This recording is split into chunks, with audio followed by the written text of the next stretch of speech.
டெல்லி அரசியல் எப்போதுமே கணிக்க முடியாத திருப்பங்களை கொண்டது. ஆனால் அண்மையில் தமிழக அரசியல் வட்டாரமே உற்று நோக்கிய நடிகர் விஜயின் டெல்லி பயணம் பலருக்கும் அதிர்ச்சியையும் ஆச்சரியத்தையும் கலந்தே கொடுத்திருக்கிறது.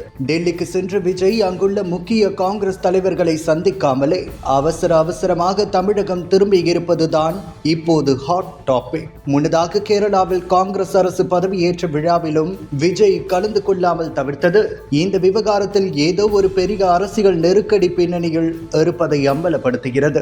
விஜயின் அரசியல் கட்சியின் துவக்க விழாவிற்கு ராகுல் காந்தி வந்ததும் டெல்லி நாடாளுமன்ற தேர்தலில் காங்கிரஸை அரியணையில் ஏற்ற விஜய் திரைமறைவில் உழைத்ததும் நாம் அறிந்ததே.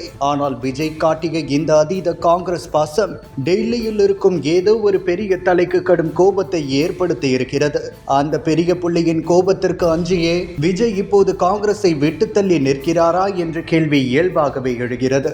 இதற்கு மிகச்சிறந்த உதாரணம் திமுகவின் அரசியல் நகர்வுதான். திமுக காங்கிரஸ் கூட்டணி நெடுங்காலமாகவே நீடித்து வருகிறது. மு.க. ஸ்டாலின் டெல்லிக்கு சென்று பிரதமர் மோடியை சந்திக்கும் போதெல்லாம் ராகுல் காந்தியையும் பிற காங்கிரஸ் தலைவர்களையும் தைரியமாக சந்தித்து விட்டுதான் வருவார். இதில் அவருக்கு எந்த சிக்கலும் இருந்ததில்லை. இது வெறும் அரசியல் தைரியம் மட்டுமல்ல, மாறாக காங்கிரஸை தங்களுக்கு இணையாக ஆட்சி பீடத்தில் அமர வைக்காமல் தங்களுக்கு கீழ் வைக்க வேண்டிய இடத்தில் மிகச் சரியாக திமுக வைத்திருந்ததுதான் அதன் ரகசியம். ஆனால் விஜய் விஷயத்தில் கதையே வேறு.